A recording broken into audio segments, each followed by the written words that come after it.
Next వచ్చేసి మనం పిల్లలకి పాలు పడాలి అంటే మ్యాక్సిమం ఎక్కువ ఈ కాల్షియం రిచ్ ఫుడ్స్ ఉంటాయి కదా, అవి తీసుకోండి. నేను ఆల్రెడీ మన ఛానల్లో రాగి పిండితో పల్లీలు నువ్వులు వేసిన లడ్డు ఎలా ప్రిపేర్ చేసుకోవాలనేది అప్లోడ్ చేశాను. ఇంట్రెస్ట్ ఉన్న వాళ్ళు ఎవరైనా ఒకసారి చెక్ చేయండి.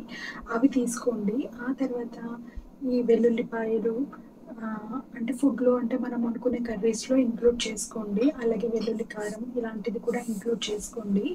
నెక్స్ట్ వచ్చేసి మీరు నైట్ టైం అయినా మార్నింగ్ టైం అయినా ఎప్పుడైనా సరే బేబీకి మిల్క్ ఇస్తున్నప్పుడు మ్యాక్సిమం కూర్చొని ఇవ్వడానికే ట్రై చేయండి. ఎందుకంటే పడుకొని ఇస్తే వాళ్ళకి అంటే మిల్క్ ఫ్లో అనేది పెరిగినప్పుడు వాళ్ళు కుక్క తిప్పుకోలేకపోతారు. అలాంటప్పుడు అది ముక్కులోకి వెళ్ళిపోవడం లేదా వాళ్ళకి ఉక్కిరిబిక్కిరి అయిపోవడం అనేది జరుగుతుంది. అది చాలా ప్రమాదం. సో మ్యాక్సిమం కూర్చొని ఇవ్వడానికి ట్రై చేయండి. అలాగే ఎవ్రీ 2 అవర్స్కి మిల్క్ ఇవ్వడానికి ఖచ్చితంగా ట్రై చేయండి.